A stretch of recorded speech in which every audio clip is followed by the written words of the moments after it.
نحمدہ ونصلی علی رسولہ الکریم اما بعد فاعوذ باللہ من الشیطان الرجیم بسم اللہ الرحمن الرحیم قال النبی صلی اللہ علیہ وسلم من کنت مولاہ فعلی مولاہ او کما قال علیہ الصلوۃ والسلام۔ معزز سامعین، آج 18 ذی الحج ہے اور 18 ذی الحج کے اندر امت مسلمہ کے ساتھ ایک ایسا اس تاریخ کو سانحہ ہوا جسے شہادت سیدنا عثمان غنی رضی اللہ تعالیٰ عنہ کے نام سے یاد کیا جاتا ہے۔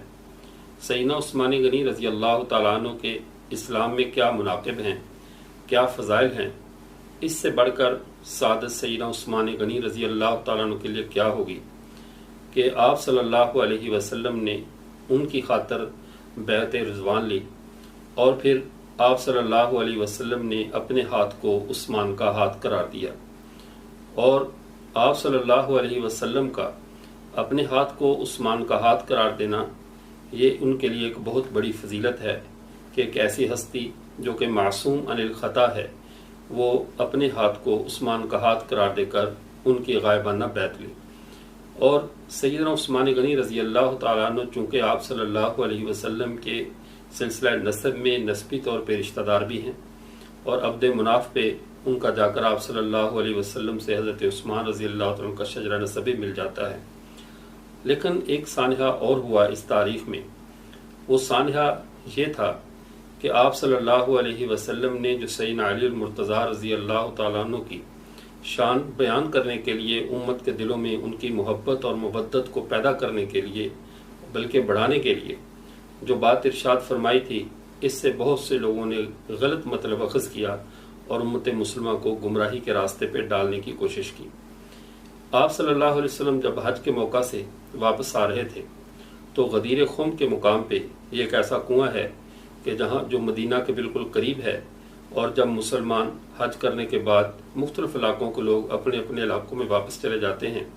تو جو مدینہ کے رہنے والے لوگ ہیں جب وہ آتے تو وہ کبھی کبھی غدیر خم پہ اس کنویں پہ آ کر قیام کرتے، آرام فرماتے۔ تو آپ صلی اللہ علیہ وسلم وہاں پر آرام فرما رہے تھے۔ تو اس سے پہلے ایک واقعہ پیش آیا کہ حج سے قبل سیدنا علی المرتضیٰ رضی اللہ تعالیٰ عنہ کو کسی علاقے میں محصول کی وصولی کے لیے روانہ فرمایا گیا تھا۔ آپ نے وہاں سے جو محصولات تھے، عشر، زکوٰۃ وغیرہ وہ وصول کیے، اور کچھ اس معاملے میں جن سے وصولی کی گئی کچھ سختی ہوئی، جس کی بنیاد پر ان لوگوں نے آ کر آپ صلی اللہ علیہ وسلم سے حضرت سیدنا علی المرتضیٰ رضی اللہ عنہ کی شکایت کی، جس پر آپ صلی اللہ علیہ وسلم نے معاملہ رفع دفع کیا اور ان کو حضرت علی المرتضیٰ رضی اللہ عنہ کا مقام و مرتبہ سمجھایا۔ بات تو مکہ میں ختم ہو چکی تھی، لیکن پھر بھی قافلے میں کچھ باتیں، کچھ افواہیں مختلف قسم کی گردش کر رہی تھیں جو کہ سیدنا علی المرتضیٰ رضی اللہ عنہ کی شان کے مناسب نہیں تھیں۔ آپ صلی اللہ علیہ وسلم کو جب غدیر خم پہ اس بات کا پتہ چلا کہ مسلمان اس معاملے میں کچھ ایسی باتیں کر رہے ہیں جو سیدنا علی رضی اللہ عنہ کی شان کے مناسب نہیں ہیں، تو آپ صلی اللہ علیہ وسلم نے اس وقت یہ ارشاد فرمایا من کنت مولاہ فعلی مولاہ، اور مختلف الفاظ کے ساتھ یہ حدیث مبارکہ ہے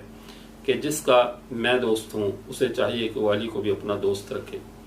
آپ صلی اللہ علیہ وسلم نے سیدنا علی المرتضیٰ سے اسپیشل محبت کرنے کا حکم فرمایا۔ حالانکہ مسلمان بحیثیت مسلمان تو سب ایک دوسرے سے محبت کرتے ہیں، لیکن سیدنا علی رضی اللہ تعالیٰ چونکہ خاندان اہل بیت کے فرد بھی ہیں، آپ صلی اللہ علیہ وسلم کے داماد بھی ہیں، اور مدینہ العلم کے باب ہیں، دروازے ہیں،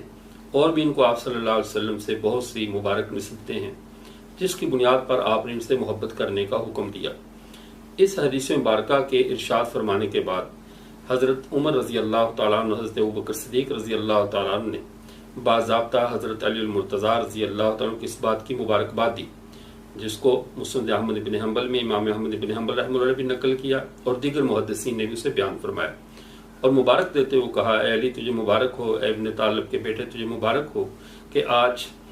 تو مومن، ہر مومن مرد اور مومنہ کے لیے محبوب ہوا ہے کہ تجھ سے محبت رکھنے کا حکم سرکار دو عالم صلی اللہ علیہ وسلم نے ارشاد فرمایا۔ لیکن اس سے بعض وہ لوگ جو سیدنا علی المرتضیٰ رضی اللہ تعالیٰ سے محبت کے مدعی تھے، ان لوگوں نے سے ایک نیا مسئلہ اخذ کیا، اور اس کو انہوں نے خلافت بلافصل پہ محمول کیا کہ جس کا میں سردار ہوں، میں مولا ہوں، اس کا علی بھی مولا ہے۔ حالانکہ یہ بات دیانتاً بھی ان کا یہ استدلال غلط ہے، ان کا یہ موقف عقلاً بھی غلط ہے، اور حقیقتاً بھی اس موقف کا شریعت اور حقیقت سے کوئی تعلق نہیں ہے۔ اس کی وجہ یہ ہے کہ خلافت کا اعلان ایسے کسی گمنام کنویں پہ ایسی جگہ پر آ کر نہیں کیا جاتا۔ وہ رسول اللہ صلی اللہ علیہ وسلم کے نائب بننے والے تھے۔ اگر وہ بلافصل نائب تھے تو ان کا اعلان تو حجۃ الوداع کے موقع پہ ہونا چاہیے تھا۔ وہاں پہ سب لوگ اطراف و اکناف والے پوری دنیا سے جہاں جہاں بھی اس وقت دنیا میں مسلمان آباد تھے، سب کے نمائندے حج کے موقع پر موجود تھے، تو یہ بات وہاں ہونی چاہیے تھی تاکہ یہ بات سب جگہ پہ پہنچ جائے۔ ایسا نہیں کہ عراق والے عراق چلے جائیں، شام والے شام چلے جائیں، حجاز نجد تہامہ والے نجد چلے جائیں، اور پھر جو مدینہ کے کچھ لوگ رہ جائیں ان کے سامنے آپ حضرت علی المرتضیٰ رضی اللہ عنہ کی خلافت بلافصل کا اعلان کیا جائے۔ یہ وہ معنی ہے جو معنی ہمارے جو فریق مخالف ہے اس کو بڑی دھوم دھام سے بیان کرتا ہے، اور اس دن کو عید کے دن کے طور پر مناتا ہے، جسے عید غدیر خم کہا جاتا ہے، کہ اس دن کی عید ہے کہ حضرت علی رضی اللہ تعالیٰ عنہ کی خلافت کا اعلان ہوا۔ لیکن اگر عقل کے ساتھ سوچا جائے اور غور و فکر کیا جائے تو ہمارے سامنے بہت سی تلخ حقیقتیں آتی ہیں۔ نمبر 1، اگر اس غدیر خم کے مقام پہ 18 ذی الحج کو حضرت علی المرتضیٰ رضی اللہ عنہ کی خلافت کا اعلان ہو ہی گیا تھا، تو پھر ہم فریق مخالف سے یہ بات پوچھنے کا حق رکھتے ہیں کہ آپ ذرا یہ بتائیے، پھر آپ یہ کیوں کہتے ہو کہ چند ماہ قبل جب آپ صلی اللہ علیہ وسلم دنیا سے سفر فرما رہے تھے آخرت کا، تو آپ نے باقاعدہ وہ کاغذ قلم منگوایا کہ میں علی کی خلافت لکھوا دوں، حدیث کرتاس کے نام پہ جو حدیث بخاری شریف میں مشہور ہے۔ پھر اس کے اندر آپ لوگ یہ دعویٰ کرتے ہیں کہ حضرت عمر رضی اللہ تعالیٰ نے خلافت نہیں لکھوانے دی۔ سوال یہ پیدا ہوتا ہے، جب خلافت کا اعلان غدیر خم میں ہو چکا تھا تو پھر دوبارہ لکھوانے کی کیا ضرورت پیش آ گئی تھی؟ کیا وہ صحابہ اور وہ عرب جن کا حافظے کی دنیا داد دیتی ہے، جن کی قوت حفظ کا یہ عالم تھا کہ اپنے جانوروں تک کے کئی صدیوں کے نسب یاد رکھتے تھے، کیا ان کا حافظہ چند ماہ بعد ہی اس بات کو بھول گیا کہ آپ صلی اللہ علیہ وسلم نے حضرت علی کے لیے تو خلافت بلافصل کا اعلان فرمایا ہوا ہے؟ ایسا نہیں ہے، یہ ان لوگوں کی غلط فہمی ہے۔ دوسری بات کہ جب سیدنا علی المرتضیٰ رضی اللہ تعالیٰ عنہ کے لیے خلافت کا اعلان ہو چکا تھا تو پھر یہ الزام کیوں دیا جاتا ہے کہ آپ صلی اللہ علیہ وسلم نے جب پردہ فرمایا تو صحابہ سقیفہ بنی سعدہ میں جمع ہو کر تو خلافت کے لیے اپنے مشورے کر رہے تھے؟ جب خلافت کا اعلان ہو چکا تھا تو پھر مشورے کا کیا مطلب ہوا؟ اس سے پتہ چلا کہ جو بھی نظریہ شریعت اور حقائق سے ہٹ کر بنایا جائے اس نظریے کی ایسے ہی بنیادیں ٹیڑھی ہوتی ہیں، ایسے ہی اس کے اندر انسان اپنی خواہشات سے روز روز ترمیم کرتا ہے تو اس کا حلیہ بگاڑ کے رکھ دیتا ہے۔ لہٰذا یہ جو عید غدیر خم کے نام پہ عید منائی جاتی ہے، یاد رکھیے اسلام میں صرف 2 ہی عیدیں ہیں، عید الفطر اور عید الاضحیٰ۔ اس کے علاوہ اسلام میں کوئی تیسری عید کا تصور نہیں ہے۔ حتیٰ کہ یہ جو ہمارے فریق مخالف ہیں انہوں نے بھی اس موقع پہ ان کے جو سنجیدہ علماء تھے اور انہوں نے بھی اس بات کو تسلیم کیا کہ ہم جو من کنت مولاہ فعلی مولاہ سے حضرت علی رضی اللہ تعالیٰ عنہ کی خلافت بلافصل کو اخذ کرتے ہیں، یہ ہمارا جو اخذ کرنا ہے یہ محض ایک تعریض ہے، اشارہ ہے، حقیقتاً اس حدیث میں ایسی کوئی بات نہیں ہے۔ کتاب الاحتجاج میں علامہ طبرسی نے اور اس طرح شرح تجرید میں محقق طوسی نے،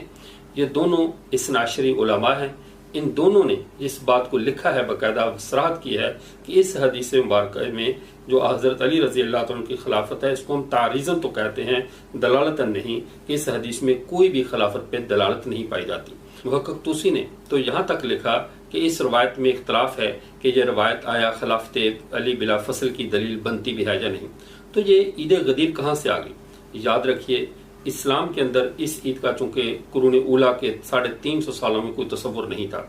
351 ہجری میں معز الدولہ نے باقاعدہ اس عید کا آغاز کیا، اس کو عید غدیر خم کے نام پہ جاری کیا۔ اسلام کی پہلی 3.5 صدیاں اس یعنی عید سے بالکل پاک ہیں، وہاں ان کا کوئی تصور نہیں ہے اس عید کا۔ اس عید کو معز الدولہ نے باقاعدہ 351 ہجری میں جاری کیا۔ اس سے پتہ چلتا ہے کہ اس عید کا اسلام سے کوئی تعلق نہیں ہے اور نہ اس حدیث مبارکہ کا خلافت سے کوئی تعلق ہے، بلکہ صرف سیدنا علی المرتضیٰ رضی اللہ عنہ کی محبت کے حوالے سے ہے، اور تمام اہل سنت والجماعت اور تمام اہل اسلام خاندان نبوت سے ایسے ہی محبت کرتے ہیں، بلکہ اس سے بڑھ کر کرتے ہیں جیسے حضرات صحابہ کرام رضوان اللہ تعالیٰ علیہم اجمعین سے محبت کرتے ہیں۔ اس لیے کہ صحابہ کرام رضوان اللہ تعالیٰ علیہم اجمعین سے اہل بیت کو ایک اور شرف بھی حاصل ہے کہ یہ رسول اللہ صلی اللہ علیہ وسلم کے صحابہ بھی ہیں اور رسول اللہ صلی اللہ علیہ وسلم کا مبارک خاندان بھی ہے۔ تو ہم سب کی اہل ایمان، اہل اسلام حضرت سیدنا علی المرتضیٰ رضی اللہ تعالیٰ عنہ سے محبت کرتے ہیں۔ یہ الگ بات ہے کہ یہ حدیث سندن صحیح نہیں ہے، اس کے ضعیف ہونے پہ علامہ ذیلی حنفی رحمۃ اللہ علیہ، علامہ ابن تیمیہ رحمۃ اللہ علیہ اور اسی طرح اور دیگر جو امام حربی اور دیگر اور جو ائمہ حدیث گزرے ہیں، انہوں نے اس کی حدیث کی صحت پہ بہت کلام کیا ہے۔ لیکن اس سب کے باوجود ہم اس حدیث کو درجہ صحت میں بھی رکھیں اور اس کو صحیح بھی مان لیں، تب بھی اس حدیث سے خلافت ثابت نہیں ہوتی، چاہے جائے کہ اسے بنیاد بنا کر عید غدیر منائی جائے۔ عید غدیر کا اسلام میں تصور نہیں ہے، نہ اس کو حضرات صحابہ کرام نے اور نہ اسلام کی 3.5 صدیوں کے اندر اس کا کوئی وجود پایا جاتا ہے۔ اللہ تعالی ہم سب کو حقائق سمجھنے کی اور صحابہ اور اہل بیت سے اس طرح محبت کرنے کی توفیق عطا فرمائے کہ جو ہمیں حد اعتدال سے نہ نکلنے دے۔ وآخر دعوانا الحمدللہ رب العالمین۔